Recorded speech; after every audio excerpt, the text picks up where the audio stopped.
Okay जी, अस्सलाम वालेकुम। आई hope कि आप सब खैर खैरियत से होंगे। Kindly let me know in the comment section कि आप लोगों को मेरी आवाज़ बिल्कुल क्लियर आ रही है।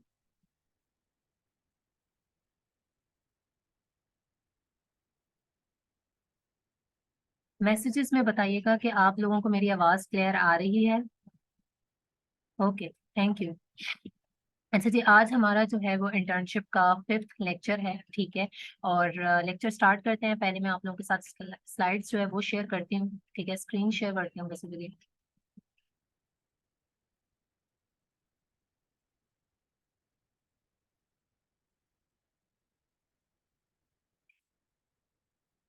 अच्छा जी। ओके, सो आज हमारा इंटर्नशिप का जो है वो लेक्चर नंबर 5 है। It is also one of the most important lecture, ठीक है। और बहुत ही डिमांडिंग था। बहुत सारे स्टूडेंट्स, जो हमारा कल भी Q&A हुआ है ग्रुप में, उनकी डिमांड थी कि प्रॉफिट कैलकुलेशन के ऊपर जो है वो लेक्चर ज़रूर होना चाहिए। सॉरी। अच्छा, तो आज का लेक्चर जो है वो प्रॉफिट कैलकुलेशन के ऊपर है कि आपने जो है वो किस तरीके से प्रॉफिट कैलकुलेट करना है, ठीक है। अब तक आप लोगों ने अब तक की जर्नी में क्या कुछ सीखा है? आप लोगों ने अब तक ये सीखा कि आपने जो है वो प्रोडक्ट का एनालिसिस किस तरीके से करना होता है, ठीक है। क्या क्या चीज़ें उसके अंदर देखनी होती हैं, और किस तरीके से एक प्रोडक्ट को कम्प्लीटली एनालाइज किया जाता है टूल के जरिए भी, और टूल के बगैर हम किस तरीके से प्रोडक्ट को फाइंड आउट करते हैं। There are different techniques to find profitable products. तो वो सारी चीज़ें जो है वो हमने स्टेप बाय स्टेप की। उसके बाद उसकी सोर्स को आप किस तरीके से फाइंड आउट करेंगे, हमने वो किया। डिस्ट्रीब्यूटर्स की हमने लिस्ट वगैरह बनाई कि उनको हमने किस तरीके से फाइंड आउट करना होता है, फिर उनसे हमने कांटेक्ट किस तरीके से करना होता है। तो स्टेप बाय स्टेप ये सारी चीजें जो है वो आपकी क्लियर हो चुकी हैं, ठीक है।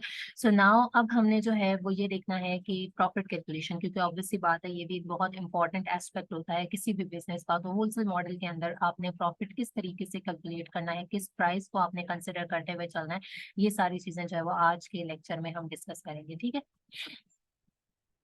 आई होप कि आप लोगों को मेरी आवाज़ क्लियर होगी, बिकॉज ड्यू टू फ्लू मेरा थोड़ा सा गला जो है वो खराब है। अच्छा, अब हम स्टार्ट करते हैं, ठीक है। यहाँ पे क्या लिखा हुआ है कि most important thing is you have to calculate the profit on 90 days average price. You can see 90 days average price through कीपा।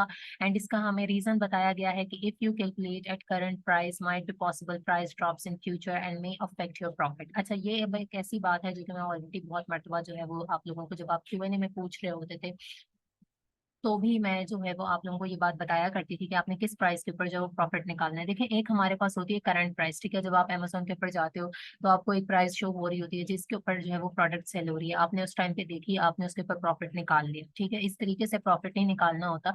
आपने क्या करना है, क्योंकि अभी जिस प्राइस के ऊपर आप देख रहे हैं, माइट भी पॉसिबल कि वो, क्योंकि वो प्राइस वही होगी जिसके ऊपर सेलर के पास इस टाइम पे बाय बॉक्स है, ठीक है। थोड़ी देर के बाद वो बाय बॉक्स रोटेट होता है, किसी और के पास जाता है, तो उसकी प्राइस जो है वो कम होगी। ऐसे क्या होगा कि आप एक कांस्टेंट प्रॉफिट जो है वो कैलकुलेट नहीं कर सकते। तो जब भी बिजनेस में आपने अपने प्रोडक्ट को लाइव करना होता है, उससे पहले आपके पास एक प्रॉपर ऑर्डर शीट होती है। आपने एक प्रॉपर प्रॉफिट कैलकुलेशन की होती है कि इस सर्टेन प्राइस के ऊपर जो है वो मैंने प्रॉफिट कैलकुलेट किया है, और इन फ्यूचर खुदा न खास्ता अगर कुछ हो जाता है, प्राइस को ऊपर नीचे करना पड़ता है, तो आप मेंटली प्रिपेयर होते हो, ठीक है। आप मेंटली रेडी होते हो कि ये वाली सिचुएशन भी आ सकती है। सिर्फ विन विन सिचुएशन आपने नहीं देखनी होती कि आप जो है वो हाई प्राइस के ऊपर प्रॉफिट निकाल के खुश हैं जी, इतना प्रॉफिट है। कल को आप जैसे ही अपनी इन्वेंट्री लाइव करते हो तो उसके बाद आपको पता लगता है कि इस प्राइस के ऊपर तो मेरे पास बाय बॉक्स ही नहीं आ रहा, और अगर आपको थोड़ी सी भी प्राइस लो करनी पड़े तो क्या होगा कि आप लॉस में जा रहे होगे, ठीक है। तो ये एक बड़ा इंपॉर्टेंट फैक्टर है कि आपको पता होना चाहिए कि आपने किस प्राइस के ऊपर प्रॉफिट निकालना है। यहाँ पे वो प्राइस के बारे में बताया गया। आपने पहली कोशिश यही करनी है कि आप कम प्राइस पे ही प्रॉफिट कैलकुलेट करो। क्यों? क्योंकि जब कल आपकी इन्वेंट्री लाइव हो जाएगी तो ये तो एक प्लस पॉइंट हो जाएगा कि आप उसको हाई प्राइस के ऊपर सेल कर पा रहे हो, ठीक है। लेकिन इन केस अगर आपको लोअर करनी पड़ गई तो वो सिचुएशन आपके लिए प्रॉब्लमेटिक हो सकती है। तो ऐसी सिचुएशन में आपने ये करना है कि आपने हमेशा 90 डेज एवरेज के साथ जाना है, ठीक है। 90 डेज की प्राइस को कंसिडर करते हुए आपने प्रॉफिट निकालना है।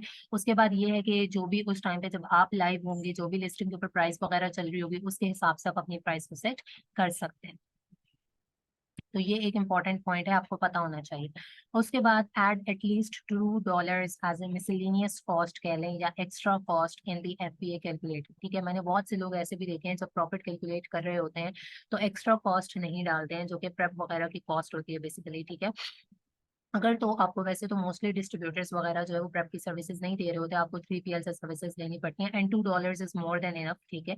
लेकिन अगर वो सर्विसेज दे भी रहे हैं तब भी उनकी सर्विसेज, उनकी प्राइस जो होती है, कॉस्ट होती है प्रोडक्ट की, उससे हट के होती है, ठीक है। तो आपने ये $2 लाजमी लगाने हैं, और इस $2 से प्रॉफिट के ऊपर अच्छा खासा इफेक्ट पड़ता है, तो ये लगाना भी बहुत ज्यादा जरूरी है। अब इसकी रीजन बताई गई है कि most of the distributors do not give labelling service, so you send products to prep centre, they label your products and then send your products to Amazon warehouse, and per unit it cost around 1.5 से $2। yes, ठीक है।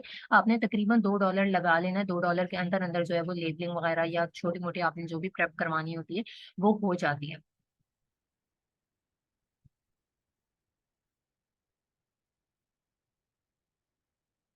अच्छा, यहाँ पे थोड़ा सा profit calculation को explain किया गया है कि if you are selling a few units like 10 हो गए, 20 हो गए, you may sell it a little bit higher price, but if buy box rotation is good and there is no huge competition on the listing, ठीक है। अच्छा, ये अब थोड़ी सी लिस्टिंग वाली सिचुएशन बताई गई है। ये तब की सिचुएशन है जब आपकी अगर इन्वेंट्री वगैरह लाइव हो रही है, ठीक है, या फिर अभी आपने लाइव करनी है, लेकिन आप देखते हैं कि आपकी यूनिट भी कम है, ठीक है, और एज सच कोई कंपटीशन भी लिस्टिंग पे नहीं है, तो आप हाई प्राइस के ऊपर प्रॉफिट निकाल के भी थोड़ा सा रिस्क ले सकते हैं। वो इस सिचुएशन में ले सकते हैं कि आपको पता होगा मेरे सिर्फ 10 और 20 यूनिट ही तो है, मैं कोई 100 150 यूनिट के साथ तो जा नहीं रहा, जो मुझे ये टेंशन होगी कि मेरी कल को जाके इन्वेंट्री जो है वो स्टक हो जाएगी अगर कोई भी प्राइस वेरिएशन वाला सिनेरियो आता है, ठीक है। तो वहां पे आप ये चीज कर सकते हो कि ठीक है, मेरे को इस प्राइस के ऊपर जो है वो प्रॉफिट बच रहा है, अगर मैं इससे कम पे निकालूंगा तो मुझे लॉस होगा, लेकिन इस पे भी तो सेल हो ही रही है ना, चलो रिस्क ले लेते हैं, ठीक है। क्यों? क्योंकि आपके पास सिर्फ 10 20 यूनिट होंगे और आप उसको सेल करके देख सकते हैं, अगर वाकई उस प्राइस के ऊपर भी अच्छे से वो यूनिट्स निकल जाते हैं, तो फिर आप उसको क्या कर सकते हो, रीस्टॉक कर सकते हो। तो ये वाली सिचुएशन होती है, ठीक है। अगेन मैं इसको रिपीट करती हूँ कि यहाँ पे क्या बताया गया है। यहाँ पे ये बताया गया है कि फॉर एग्जाम्पल आपको एक प्रोडक्ट मिली, ठीक है, आपको उसकी सोर्स भी मिल गई। अब जब आप प्रोडक्ट की प्राइस निकाल रहे हैं तो लिस्टिंग पे ना वो जो है वो 15 की भी सेल हो रही है और वो 18 की भी सेल हो रही है, ठीक है। जब आप 18 पे प्रॉफिट निकालते हो तो आपके पास बचता है, लेकिन अगर आप 15 पे निकालते हो तो आपके पास नहीं बचता। तो ऐसी सिचुएशन में आपको क्या करना चाहिए? क्या उस प्रोडक्ट को छोड़ देना चाहिए? यहाँ पे आपने अब एक चीज ये देखनी है कि आप देखोगे कि मैं जो हूँ वो सिर्फ 10 20 यूनिट्स के साथ जा रहा हूँ, ठीक है, और उसके बाद जो है वो लिस्टिंग के ऊपर इतना ज्यादा कंपटीशन भी नहीं है, तो आप एक ट्रायल ले सकते हैं। आप उसका 18 पे ही प्रॉफिट कैलकुलेट करें, क्योंकि 15 पे तो आ नहीं रहा, और फिर आप उस प्रोडक्ट को लाइव कर सकते हैं ऐसी सिचुएशन में, ठीक है। Always consider pack price. You should ask this from your distributor. Yes, this is very main concept. इसका आपने ख्याल रखना है कि जब भी आप कोई प्रोडक्ट अमेजोन के ऊपर सेल कर रहे हैं, अगर वो एज अ पैक सेल हो रही है तो आपने भी उसको पैक में ही सेल करना है, ठीक है। फॉर एग्जांपल अगर 3 लिपस्टिक्स का पैक शो हो रहा है वहाँ पे, ठीक है, 3 लिपस्टिक्स हैं और उनका एक पैक ऑफ 3 सेल हो रहा है, तो आपने भी उसको पैक ऑफ 3 सेल करना है। अब यहाँ पे जो बात इंपॉर्टेंट है वो ये है कि यूजुअली जो हमारे डिस्ट्रीब्यूटर्स होते हैं वो पैक की प्राइस नहीं, वो यूनिट प्राइस देते हैं। क्यों? क्योंकि उनको इस चीज से कोई गर्ज नहीं है कि आप उनसे लेके अमेजोन पे जाके सेल करोगे और अमेजोन पे वो प्रोडक्ट किस तरीके से सेल हो रही है उन्हें नहीं पता होता, ठीक है। वो आपको हमेशा पर यूनिट की प्राइस बताते हैं, यानी कि वो आपको एक लिपस्टिक की प्राइस देंगे। आपने अब प्रॉफिट कैलकुलेट करते हुए क्या करना है, आपने इस चीज का ध्यान रखना है कि मैंने जब इसको अमेजोन पे सेल करना है, मैंने 3 लिपस्टिक्स को प्रेप सेंटर से पैक करवा के एक बंडल बना के उसके बाद अपने कस्टमर को डिलीवर करना है। तो आपने क्या करना है, जब आपने प्रॉफिट भी निकालना है, अगर डिस्ट्रीब्यूटर ने आपको लिपस्टिक की प्राइस $2 बताई हुई है, ठीक है, और वहां पे लिस्टिंग के ऊपर वो पैक ऑफ 3 सेल हो रही है, तो आप कॉस्ट क्या लगाओगे, आप कॉस्ट लगाओगे $6। 2 को 3 से मल्टीप्लाई करो, सही है, और उसके बाद आप प्रॉफिट निकालोगे एक यूनिट का। तो ये एक बड़ी इंपॉर्टेंट चीज है, क्योंकि बहुत सी प्रोडक्ट्स ऐसी होंगी कि आप देख के बड़ा खुश हो जाते हैं कि वाह उसमें इतना ज्यादा प्रॉफिट है। क्यों? क्योंकि डिस्ट्रीब्यूटर की प्राइस बहुत कम होती है, अमेजोन पे वो बहुत अच्छी प्राइस में सेल हो रही होती है, आपको लगता है बहुत अच्छा प्रॉफिट आ गया, आप इस तरफ ध्यान ही नहीं डालते हैं कि वो जो प्रोडक्ट है वो पैक में है, ठीक है। और अगर कभी आपको कंफ्यूजन हो जाए, कोई ऐसी प्रोडक्ट हो, बहुत सी ऐसी प्रोडक्ट्स होती हैं जहाँ पे नहीं समझ आ रही होती, आपने सीधा जाना है नीचे कमेंट सेक्शन में, और कमेंट सेक्शन में जाके देखना है कि लोगों ने किस तरीके की पिक्चर्स शेयर की है, ठीक है, क्योंकि ऐसी सिचुएशन में वहीं से कंफ्यूजन क्लियर होती है। लोगों ने जो है ना पिक्चर्स शेयर की हुई होती हैं जिन कस्टमर्स के पास प्रोडक्ट डिलीवर होती है, तो आपको वहां से भी आइडिया हो जाता है कि सेलर्स जो हैं वो इसको किस तरीके से सेल कर रहे हैं, कितने का पैक बना के सेल कर रहे हैं, ठीक है। अब मैं ना ये आप लोगों को करके दिखाती हूँ कि आपने जो है वो किस तरीके से करना है, ठीक है।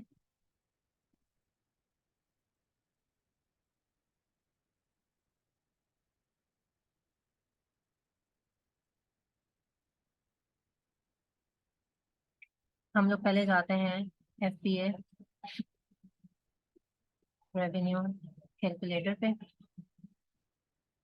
ठीक है, ये आप लोगों को पता होगा कि एफबीए रेवेन्यू कैलकुलेटर जो है उसके थ्रू हम लोग प्रॉफिट कैलकुलेट करते हैं। ठीक है, मेरे पास इस वक्त सेलर सेंट्रल मौजूद है, इसलिए मैंने इसको sign in to seller central कर लिया है। अगर आपके पास अकाउंट मौजूद नहीं है तो आप एज अ गेस्ट भी उसको कर सकते हैं, लेकिन इसमें रिजल्ट्स थोड़े ज्यादा एक्यूरेट आते हैं, बट फिर भी there is no need to worry about anything. ठीक है, आप कर सकते हैं। अच्छा, अब एक दो चीजें और भी हैं जो मुझे आपको दिखानी ही पड़ेंगी, वो है 90 डेज की प्राइस। वैसे तो आप लोगों को पता होगी, लेकिन फिर भी अच्छा, ये चीज मैं आपको पता है किस तरह दिखाती हूँ। मैंने यहाँ पे एक कैटलॉग ओपन किया था ताकि आप लोगों को ज्यादा अच्छे से आइडिया हो। ठीक है, ये एक डिस्ट्रीब्यूटर की शीट है। ठीक है, उसने हमें जो है वो ये एक शीट प्रोवाइड की हुई है। उसने शुरू में जो है वो लीड टाइम बताया हुआ है, फिर यूपीसी बताया हुआ है, फिर टाइटल बताया हुआ है, केस पैक बताया हुआ है। ठीक है, होलसेल प्राइस उसने बोला हुआ है कि अगर आप ओवर $500 की परचेजिंग मुझसे करते हैं 500 से ज्यादा की, तो आपको एक यूनिट इतने का पड़ेगा। अगर आप $1000 की करोगे तो आपको एक यूनिट इतने का पड़ेगा, और अगर 3000 की करोगे तो इतने का पड़ेगा। क्योंकि आपको पता है होलसेल के अंदर जितना ज्यादा आप बल्क में परचेज करेंगे उतना ज्यादा आपकी प्राइस जो है वो कम होती जाती है। होलसेल का यही असूल है। तो यहाँ पे भी कुछ इसी तरीके से है कि जब हम 1000 की परचेजिंग करें तो वो 4.93 हो रहा है, फिर वो 4.88 हो रहा है। ठीक है, तो अब यहाँ से हम लोग जो है वो कोई भी एक प्रोडक्ट ले लेते हैं। अच्छा, इस डिस्ट्रीब्यूटर ने आगे जो है वो अमेजोन के रेफरेंस लिंक भी दिए हुए हैं, अगर ना दिए हुए हो तो हमारे पास यहाँ पे यूपीसी तो मौजूद ही है। तो यहीं से हम लोग जो है वो एक प्रोडक्ट का लिंक ले लेते हैं। ठीक है, इसको हम लोग जो है वो डायरेक्ट क्या करेंगे, जाके गूगल पे पेस्ट कर लेंगे। आप डायरेक्ट, अगर आपको कभी भी, कल भी किसी का ग्रुप में ये इशू था कि मैं एसएन लगाती हूँ तो मुझे जो है वो प्रोडक्ट नहीं मिल रही होती, तो ऐसी सिचुएशन में आप गूगल पे जाके एसएन लगाएंगे तो आपको वो डायरेक्ट उसी प्रोडक्ट पे ले जाएगी। ठीक है, ये प्रोडक्ट का लिंक था और हम इसके ऊपर आ गए हैं। इसकी इस वक्त जो प्राइस चल रही है वो चल रही है 6.64, अमेजोन के ऊपर चल रही है। ठीक है, अब यहाँ फीफा लोड कर दे रिजल्ट्स तो 90 डेज की प्राइस भी पता लग जाएगी। और यहाँ से हम देखते हैं कि ये हमें कितने की प्रोवाइड कर रहा है। ये हमें प्रोवाइड कर रहा है, अगर हम इसकी लेते हैं तो ये हमें प्रोवाइड कर रहा है 3.56 की। सही है, और अमेजोन के ऊपर ये कितने की सेल हो रही है, अमेजोन के ऊपर जो है वो ये सेल हो रही है 6.94 की। देख के तो पता लग रहा है कि इसके ऊपर कुछ भी नहीं बचने वाला है। और अगर यहाँ से हम सेलर्स को देखें, 6 6, एक ने 14 लगाई हुई है, अदरवाइज क्या है, ये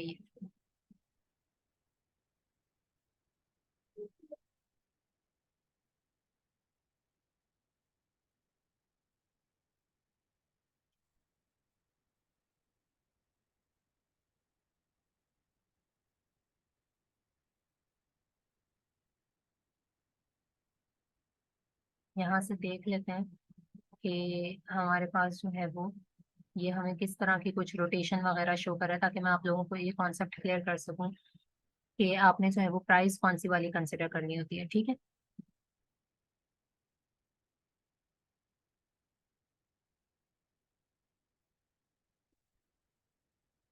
अच्छा, यहाँ से हम आते हैं डेटा पे।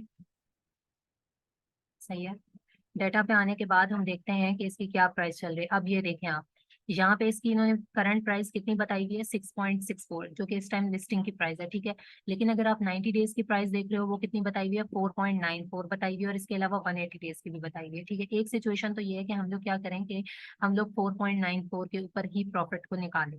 दूसरी बात यह है कि आप एक चीज ये देखते हो कि सर्टेन सिचुएशंस में अगर आप थोड़ा सा कंफ्यूज हो जाएं कि आपको किस में निकालनी चाहिए प्रॉफिट, किस पे कैलकुलेट करना चाहिए, तो आपने ये देखना है कि फ्रीक्वेंटली किस प्राइस के ऊपर ज्यादा बाय बॉक्स रोटेट हो रहा है। इस लिस्टिंग के ऊपर तो खैर सेलर्स ही बहुत कम है, लेकिन जहाँ पे बहुत ज्यादा सेलर्स हों और बहुत ज्यादा प्राइस गैप भी आपको दिख रहा हो, लाइक ये तो 5 6 5 6 चल रही है। ठीक है, अगर 8 9 10 12 13 तक जा रही है, तो कौन सी ऐसी प्राइस है जिसके ऊपर बहुत ज्यादा फ्रीक्वेंटली बाय बॉक्स रोटेट हुआ है, आपने उसको कंसिडर करना है। ठीक है, अब मैं अगर एफबीए रेवेन्यू पे जाती हूँ तो यहाँ पे मुझे सबसे पहले क्या करना है, यहाँ पे मुझे इसका एसएन पेस्ट करना है या फिर इसका यूपीसी पेस्ट करना है। ठीक है, आप क्या करते हैं कि आप एसएन को कॉपी करते हैं, उसके बाद यहाँ पे आके एसएन को हम करेंगे पेस्ट, एंटर करेंगे। ठीक है, इस तरीके से हमारे पास क्या होगा, रिजल्ट्स आ जाएंगे। अब ये देखें, ये करंट प्राइस हमें वो शो कर रहा है जो लिस्टिंग के ऊपर इस वक्त मौजूद है। यहाँ पे हमने क्या करना है, मिसलेनियस कॉस्ट इसकी लगानी है $2। $2 के बाद हम यहाँ पे लगाएंगे हमने ये वाला लिया था ना, हमें इसने प्राइस दी है 3.56 की, ठीक है। तो आपने क्या करना है कि 3.56, 3.56, ठीक है। अभी मैंने यहाँ पे 90 डेज भी नहीं लगाई है, सिर्फ करंट को लगा के मैं देख रही हूँ, तो मेरे पास नेगेटिव में जा रहा है। सही है, नेगेटिव में। अदरवाइज हमने करना क्या होता है, हमने प्रॉफिट निकालना होता है 90 डेज का। ये एक एग्जांपल है, इस पे प्रॉफिट नहीं बच रहा, तो सीधी सी सिचुएशन है कि प्रॉफिट नहीं बच रहा, ठीक है। इसी तरीके से आपने क्या करना होता है कि बाकी प्रोडक्ट्स का भी प्रॉफिट कैलकुलेट करना होता है। अगर ये फॉर एग्जांपल पैक में होती, ठीक है, लेट्स से हमें यहाँ पे मैं थोड़ा ये क्योंकि पॉइंट्स में है ना, तो मैं आपको सिंप्लीफाई करने के लिए इसी चीज समझा देती हूँ। फर्ज करें कि ये डिस्ट्रीब्यूटर हमें दे रहा है $3, ठीक है, $3 में दे रहा है, और जो हमारी प्रोडक्ट है वो कैसी है, ये है, ठीक है। ये एक कोई मेडिसिनल प्रोडक्ट है या जो भी है, ये एक बॉटल है, ठीक है। और ये हमें वो दे रहा है $3 की। हम एक चीज अज्यूम कर लेते हैं फॉर एग्जांपल, ठीक है, हम अज्यूम कर लेते हैं कि ये जो है वो हमें 3 की मिल रही है, और अमेजोन के ऊपर इस वक्त कितने की सेल हो रही है, 15 की सेल हो रही है, और 2 बॉटल्स सेल हो रही है, ठीक है, पैक ऑफ 2 सेल हो रहा है। तो हमने क्या करना है, यहाँ पे हम लिखते हैं कि अमेजोन के ऊपर जी ये प्रोडक्ट 15 की है, लेट्स से, ठीक है।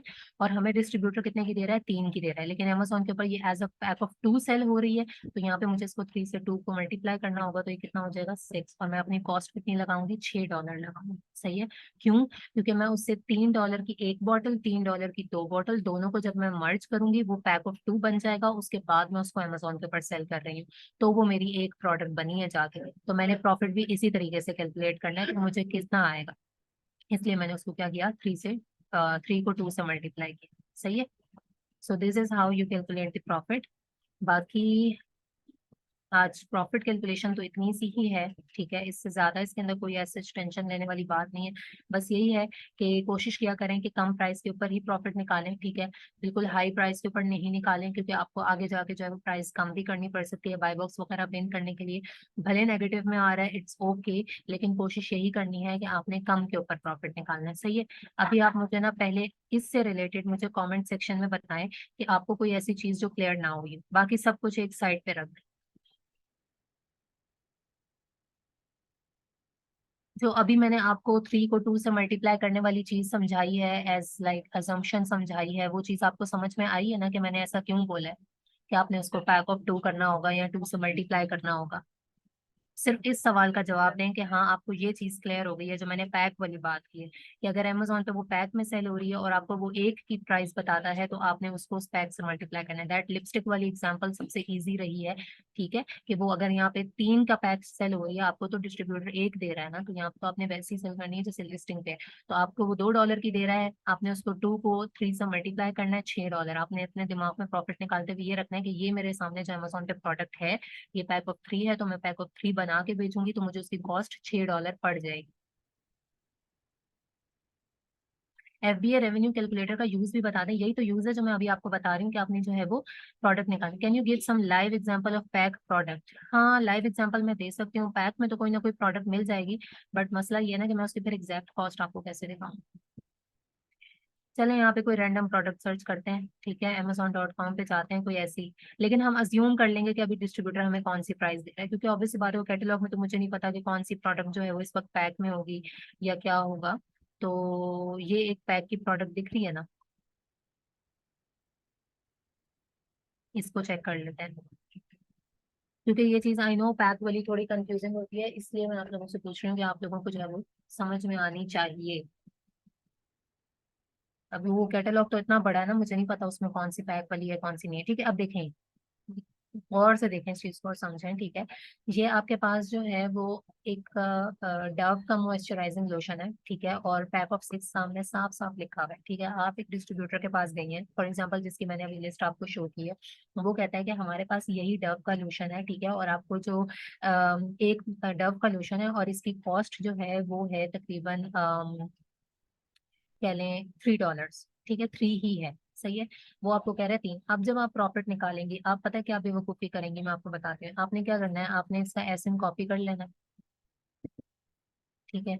मुझे पता है ना कि मेजोरिटी जो इनिशियल लोग स्टेज पे होते हैं वो क्या करते हैं, ठीक है, वो यहाँ आएंगे, यहाँ आके एसएन को पेस्ट करेंगे, ठीक है। उसके बाद क्या होगा, उनके सामने प्राइस आ जाएगी, ठीक है, प्राइस आ रही है जी, ये 29.37 की सेल हो रहा है। अब उनके दिमाग में क्या है कि डिस्ट्रीब्यूटर ने हमें बोला था कि मैं ये डव का जो मॉइस्चराइजिंग लोशन है ये कितने का देता हूँ, $3 का। $2 हम क्या करते हैं, मिसलेनियस लगा लेते हैं। Now they will get like happy हो जाते हैं कि वाओ $11 का प्रॉफिट आ रहा है, 38.04% मार्जिन आ रहा है। ठीक है, एज अ न्यू भी मुझे पता है कि इंसान क्या मिस्टेक करता है, तो वो यहाँ पे खुश हो जाता है कि डिस्ट्रीब्यूटर हमें $3 दे रहा है। अब आप अपने दिमाग में ये सोचें, उस डिस्ट्रीब्यूटर को नहीं पता आपने अमेजोन पे जाके सेल करना है, उस डिस्ट्रीब्यूटर को नहीं पता कि आपने इस मॉइस्चराइजिंग लोशन की कौन सी लिस्टिंग पे जाके आप सेल करने वाली हो, उसको कुछ भी नहीं पता। उसने सिर्फ एक बॉटल की आपको प्राइस बताई है। लेकिन आप जिस लिस्टिंग पे जाके डव की प्रोडक्ट को लगाने वाली हो, वहां पे वो पैक ऑफ 6 सेल हो रही है। अगर आप यहाँ पे आके सिर्फ एक बॉटल सेल करेंगे, आपको फौरी तौर पे नेगेटिव रिव्यू आएगा। क्यों? क्योंकि कस्टमर बोलेगा मैंने $29 एक पैकेट के एक बॉटल के लिए नहीं पे की, मैंने पैक ऑफ 6 के लिए $29 पे किए। ठीक है, तो आपने क्या करना है, आपने उस जो डिस्ट्रीब्यूटर है उससे प्रोडक्ट खरीदनी है। खरीदने के बाद आपने क्या करना है, उसको प्रेप सेंटर में भेजना है। और जितनी भी बॉटल्स आपने खरीदी हुई है, आप प्रेप वाले को बोलोगे कि हमें ना 6 का एक बंडल बना दो। ठीक है, 6 का एक बंडल बन जाएगा और वो आप अपने कस्टमर को डिलीवर करोगे, क्योंकि आपकी लिस्टिंग के ऊपर पैक ऑफ 6 है। तो अब जब आपने प्रॉफिट कैलकुलेट करना है, तो आपने यही करना है कि इस 3 को 6 से मल्टीप्लाई करना है। और ये कॉस्ट आपकी कितनी हो जाएगी, 18 हो जाएगी। ठीक है, यानी आपने क्या किया, वो $3 की एक बॉटल थी, उन 6 को आपने मिलाया। 6 को जब आपने मिलाया तो यानी वो आपके पास एक प्रोडक्ट बन गई है आपके अमेजोन पे भेजने के लिए। वो एक यूनिट आपका तैयार हुआ है, वो एक ही कस्टमर को जाएगा जो पैकेट 6 खरीदने वाला है। ठीक है, तो क्या होगा कि आपकी कॉस्ट 18 हो गई है। अब आपने यहाँ पे 18 डालनी है, और जो भी आपकी उस टाइम पे अमेजोन के ऊपर चल रही होगी प्राइस, आपने वो यहाँ पे डालनी। सही है, आप 3 नहीं लगा सकते, आप एक बॉटल की नहीं लगा सकते, आपने अमेजोन पे 6 बॉटल्स को बंडल बना के सेल करना। और फिर वो आपका एक यूनिट, एक प्रोडक्ट काउंट होगा, एक कस्टमर के पास वो डिलीवर होगा। तो आप खुद सोचें, एक 3 की एक बॉटल है, जब वो 6 बॉटल्स आप मिलाएंगे तो आपकी कॉस्ट $18 हो गई। और आपकी सेलिंग प्राइस क्या है, सेलिंग प्राइस वो है जिसपे आप अमेजोन पे सेल कर रहे हैं। ठीक है, so this is how it works. अब मुझे आप जो कमेंट्स में बताएंगे, अब क्लियर हुआ है पैक वाला? सिर्फ इस सवाल का जवाब दें। बिल्कुल सही क्लियर हो चुकी है आपको ये सिचुएशन? जल्दी जल्दी बताएं ना। ठीक हो गया। हाँ, प्रॉफिट एंड मार्जिन कितने परसेंट होना चाहिए, again good question, good question. हाँ जी, प्रॉफिट और मार्जिन देखें, ये आपके पास जो है ना नेट प्रॉफिट होता है, ये आपके पास मार्जिन आ रहा होता है। ठीक है, मार्जिन जो है वो कम से कम 10% तो होना ही चाहिए, इसको कंसिडरेबल समझा जाता है। होलसेल मॉडल के अंदर जो है वो मार्जिन यूजुअली इतने 10 से 15, 15 से थोड़ा अबव इतना ही जा रहा होता है। ठीक है, 10% मार्जिन ठीक है, कंसिडरेबल होता है। अब बात आती है प्रॉफिट कितना होना चाहिए। आपने हमेशा नजर अपनी मार्जिन पे रखनी है, प्रॉफिट पे नहीं रखनी है। ठीक है, क्यों? क्यों ऐसा है, जैसे यहाँ पे हमने जब 3 लगाया था, ठीक है, हमारे पास आया 38% मार्जिन। लेट्स से हम कहते हैं 9 कर देते हैं कॉस्ट को, तो हमारे पास कितना है, 17% आ रहा है। लेट्स से 12 कर देते हैं कॉस्ट को, अब 7 आ गया है। मैं चाह रही हूँ थोड़ा 10% के अराउंड आए। हम्म, ये देखें, अब यहाँ पे आप लोगों को शो हो रहा होगा कि मार्जिन जो है वो 10.80% है। ठीक है, और 3.17 का प्रॉफिट है।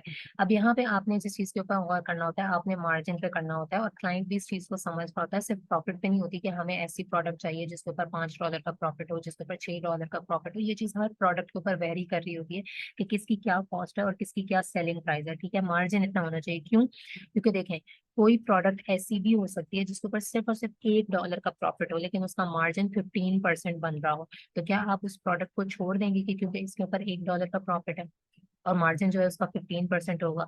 सही है, तो प्रॉफिट पे आपने ध्यान नहीं देना होता, अपने मार्जिन पे देना होता है कि आपका मार्जिन इतना होना चाहिए। सही है, अब यहाँ पे हो सकता है कि प्रॉफिट देखें, अब $3 का प्रॉफिट है, अच्छा खासा प्रॉफिट है, लेकिन मार्जिन कितना बन रहा है, सिर्फ 10% बन रहा है। ठीक है, $3 का प्रॉफिट कोई बुरा प्रॉफिट नहीं होता। तो इस तरीके से सिचुएशन के ऊपर, प्रोडक्ट की नेचर के ऊपर, और उसकी कॉस्ट के ऊपर, उसकी सेलिंग प्राइस के ऊपर ये सारी चीजें डिपेंड कर रही होती हैं। समटाइम्स $1 का प्रॉफिट भी होता है, लेकिन मार्जिन 20% बन रहा होता है, 15% बन रहा होता है। तो आपने हमेशा ध्यान मार्जिन के ऊपर रखना होता है। 10% इज ए गुड मार्जिन, ठीक है, आप उसको कंसिडर कर सकते हैं, कंसिडरेबल है, उससे ऊपर जितना होगा उतना अच्छा है। लेकिन इन केस आपके पास कोई भी प्रोडक्ट नहीं, कोई ऐसी प्रोडक्ट है जिसके ऊपर 9% मार्जिन आ रहा है, लेकिन आपको लग रहा है कि चलो लाइव करने के बाद थोड़ी बहुत ऊपर नीचे तो प्राइस बंदा कर ही लेता है, तो भी आप उस प्राइस के साथ जा सकते हैं। ठीक है, ये चीज अब आपको काम आएगी जब आपके पास कैटलॉग्स वगैरह होंगे और वहां से आपने देख के जो है वो करना होगा। आपने 90 डेज की प्राइस को कंसिडर करना है।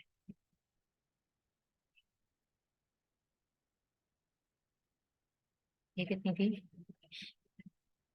Back of 6। ठीक हो गया। तो इस तरीके से जो है वो प्रॉफिट कैलकुलेट किया जाता है। Now we have 10 minutes. और आज का लेक्चर इतना था। अच्छा, एक और बड़ी इंपॉर्टेंट चीज भी है, बल्कि वो कवर कर दिए। ROI का मैं बता देती हूँ। ROI होता है रिटर्न ऑन इन्वेस्टमेंट, कि आपने इन्वेस्टमेंट की तो उसके ऊपर आपको कितना रिटर्न आ रहा है। इसका फॉर्मूला होता है कि आपने प्रॉफिट को कॉस्ट से डिवाइड करना होता है और 100 से मल्टीप्लाई करना होता है। ठीक है, कि कितना रिटर्न आपको, जितना आपने इन्वेस्ट किया था उसके ऊपर आपको कितना रिटर्न आया है, वापसी कितने आए हैं।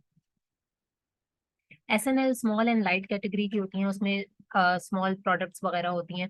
ये PL में ज्यादा कॉन्सेप्ट होता है, लेकिन इसके अंदर SNL कैटेगरी में अगर आप कॉल कर रहे होते हो तो आपको जब वो अमेजोन के वेयर हाउस की कॉस्ट वगैरह जो है वो कम पड़ती है। Referral fee, yes, referral fee सब कुछ ऑटोमेटिकली आपको वो करता है। OA वगैरह में हर चीज में 10% मार्जिन तो आपको रखना चाहिए ना।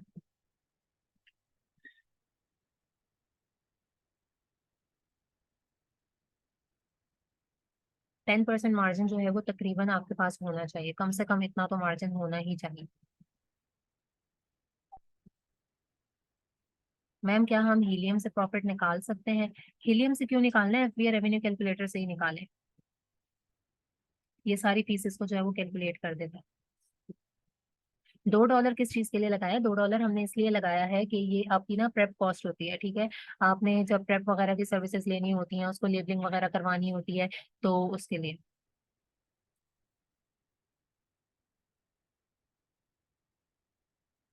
हाँ जी, ये मार्जिन वगैरह जो है ना, ये $2 लगाने के बाद, $2 लगाना लाजमी है। हाँ, अगर आपको पता है कि आपको डिस्ट्रीब्यूटर वगैरह शिपिंग आपको फ्री दे रहा है, सिर्फ आपको लेबलिंग पड़ेगी, तो आप $1 लगा लो। $2 लगाने लाजमी है। आपको प्रेप वगैरह करवाना होता है, आपको शिप वगैरह करवाना होता है, उसका खर्चा होता है ये। इसके बगैर निकालेंगे फिर तो हर चीज पे ग्रीन प्रॉफिट आ रहा होगा। हाँ, गूगल पे फाइंड कर सकते हैं, फेसबुक पे फाइंड कर सकते हैं, जिन लोगों ने काम किया होता है प्रेप सेंटर्स के साथ वो आपको बता देते हैं।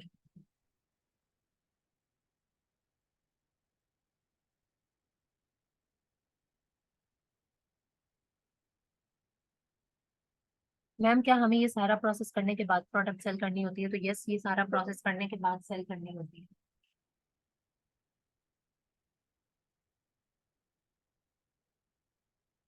$35 में कितना ज्यादा प्राइस की प्रोडक्ट क्यों प्रेफर नहीं कर सकते? $35 से कितना ज्यादा प्राइस की प्रोडक्ट क्यों प्रेफर नहीं कर सकते, समझ नहीं आई। $35 से ऊपर की प्रोडक्ट जा सकते हैं आप, अगर आपके पास प्रॉफिट वगैरह अच्छा है तो।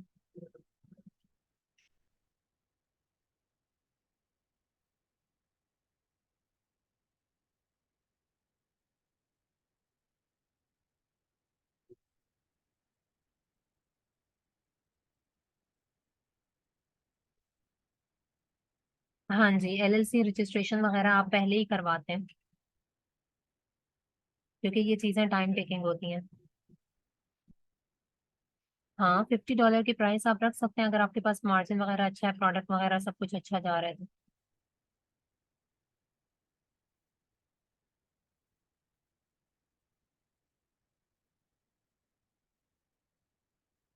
हाँ, ये जो क्वेश्चन है ये एक अच्छा क्वेश्चन है, कि अगर डिस्ट्रीब्यूटर जो है वो प्री इनवॉइस नहीं दे रहा होता है, तो जो है वो क्या करें हम लोग ऐसी सिचुएशन के अंदर। हम लोग क्या मतलब प्रोडक्ट लगा दें, तो फिर ऐसी सिचुएशन में आप देखो कि उस डिस्ट्रीब्यूटर की क्या रिटर्न पॉलिसी है, और प्रोडक्ट बहुत अच्छी है तो आप उसके 10 यूनिट ऑर्डर कर सकते हो, तो 10 यूनिट ऑर्डर कर लो और उससे इनवॉइस बनवा के लगवा लो। अगर नहीं लगी तो उसको रिटर्न कर देना। मैम, आपने जो एलएलसी में डॉक्यूमेंट में दिए थे वो किस स्टेट के हैं? वो टेक्सास की हैं। और यहाँ से मुझे एक और चीज़ याद आई, LLC में कितनी कॉस्ट होती है सुमेरा? ये LLC वाले जो होते हैं ना, वो आपको बताते हैं, वेरी करती है। ठीक है, और स्टेट टू स्टेट वेरी कर रही होती है, कुछ स्टेट्स में सस्ती बन जाती है, कुछ में महंगी बन जाती है, इस तरीके से होता है। और जिनका डिस्कनेक्ट हो गया था वो दोबारा से सुन सकते हैं। $2 का मतलब ये होता है कि उसमें आपने जो भी एक्स्ट्रा प्रेप सर्विसेज वगैरह चाहिए होती है ना, तो वो 1.5 भी हाँ करते हैं। आपको आइडिया होता है ना कि यहाँ पे आपको शिपिंग वगैरह कम पड़ जाएगी, या डिस्ट्रीब्यूटर दे रहा है तो आप 1.5 कर सकते हो, बट अच्छा यही होता है कि आप ज्यादा ही करो, ताकि कल को आपको कोई सिचुएशन ऐसी ना फेस करनी पड़े। अच्छा, किसी ने अभी और एक और चीज पूछी थी, मेरे जहन से निकल गई, पता नहीं वो किस चीज से रिलेटेड, हाँ डॉक्यूमेंट से रिलेटेड थी। तो डॉक्यूमेंट्स के बारे में जो है ना वो बहुत सारे क्वेश्चंस हैं। आई नो आप लोगों को नहीं समझ में आ रहा होता कि किस तरीके से यूज करना है, तो उसके ऊपर हमने क्या किया है कि बहुत डिटेल किस्म की जो है ना वो वीडियो बनाई है, ठीक है। वो जब आप देखेंगे तो आपको ईच एंड एवरीथिंग क्लियर हो जाएगी, तो वो आपने लाजमी देख लेनी है, ठीक है। वो आएगी इंशाल्लाह जल्दी, तो वो आप देखिएगा। और दूसरी बात यह कि आप सब लोग सॉफ्ट अप्रूवल वाली प्रोडक्ट्स में और इन चीज़ों में बहुत ज्यादा कंफ्यूज थे कि सॉफ्ट अप्रूवल कैसे चेक करना होता है, गेटेड का किस तरीके से पता लगता है। वो भी कल मैंने ग्रुप में शेयर की थी, उसके अंदर ईच एंड एवरीथिंग बहुत डिटेल में बताई गई। हाँ, कम प्राइस वाली प्रोडक्ट होगी तो उसके ऊपर जो है वो प्रोडक्ट भी किसी ऐसी नौयत की होगी, बहुत छोटी होगी, और उसके ऊपर फिर फीसेस भी उसी तरीके से होंगी, कम ही होंगी।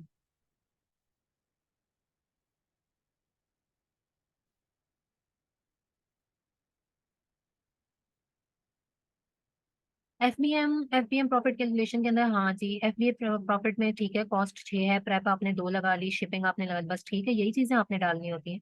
इसमें सारा कमाल होता है शिपिंग चार्जेस का, क्योंकि शिपिंग चार्जेस आपने कैलकुलेट करने होते हैं कि आप जो है वो कहाँ की सर्विस ले रही हो। आप लाइक अमेजोन अमेजोन का कैरियर यूज कर रही हैं, कौन सा कैरियर यूज कर रही हैं, उस हिसाब से आपने प्रॉफिट कैलकुलेशन करनी होती है, और ये आपकी कैरिंग सर्विस के ऊपर जो है ना वो चेंज डिपेंड करती है।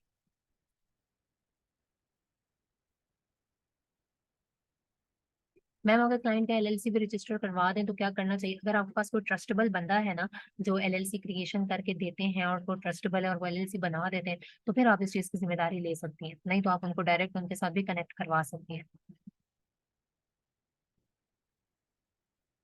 नहीं, लिस्टिंग के ऊपर प्राइस सबकी शो हो रही होती है, कह रहे हैं कि जिनकी प्राइस शो नहीं हो रही होती उसको हम कैसे मेंशन करें, वो भी होती है। और दूसरी बात ये है कि वहां पे जब आप एस एन अमेजोन के रेवेन्यू कैलकुलेटर में लगाते हैं तो ऑटोमेटिकली प्राइस आ जाती है। सुमेरा कह रही है कि शिपिंग चार्जेस हमने कहाँ एंटर करने होते हैं कैलकुलेटर में, वो $2 के अंदर ही वो चीज एडेड होती है।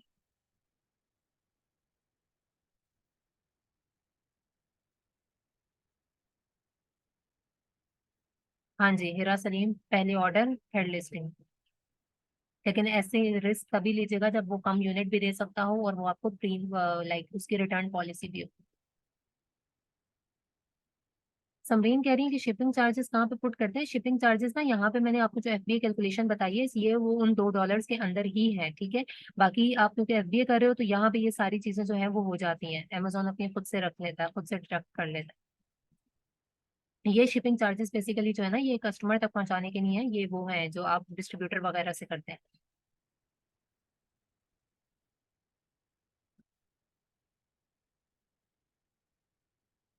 हाँ जी, डिस्ट्रीब्यूटर के साथ आप उन डॉक्यूमेंट्स के थ्रू अकाउंट ओपन कर सकते हैं, अगर आपको प्राइस वगैरह देखनी है और इन चीज़ों के लिए आपने अकाउंट ओपन करना है तो आप कर सकते हैं, वरना बाकी ऑब्वियस बात है कल को आपने अपने क्लाइंट के उससे ही जो है वो करना होगा।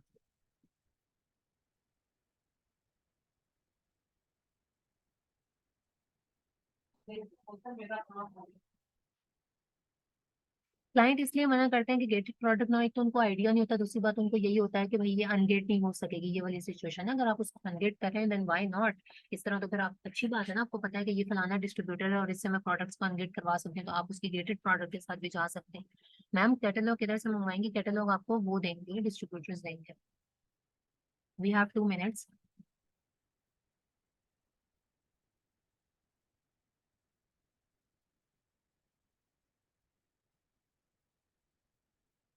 एफबीएम रेवेन्यू कैलकुलेटर में शिपिंग चार्जेस कहाँ पे पुट करते हैं? ये रही शिपिंग चार्जेस, देखिए सामने आपके पास शो हो रहा है, ये आइटम की प्राइस है, ये शिपिंग चार्जेस है, यहाँ पे आपने अपने शिपिंग चार्जेस को डालना होता है, जो भी आपके लाइक बन रहे हैं शिपिंग चार्जेस, आप जहाँ से भी शिपिंग की सर्विस ले रही हैं, आपको जो भी शिपिंग कैरियर सस्ता पड़ रहा है।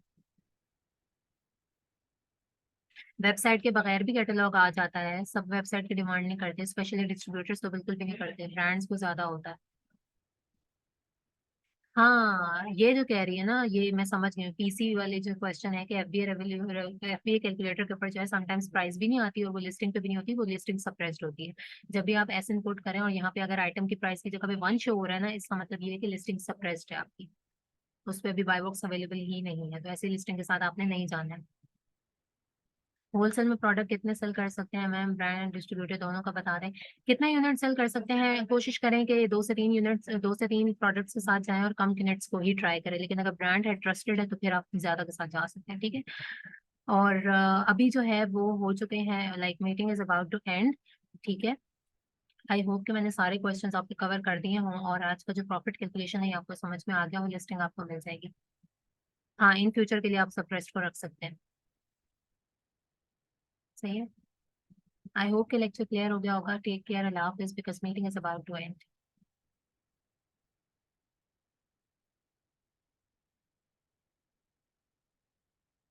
जी मैम, हो गया। Thank you.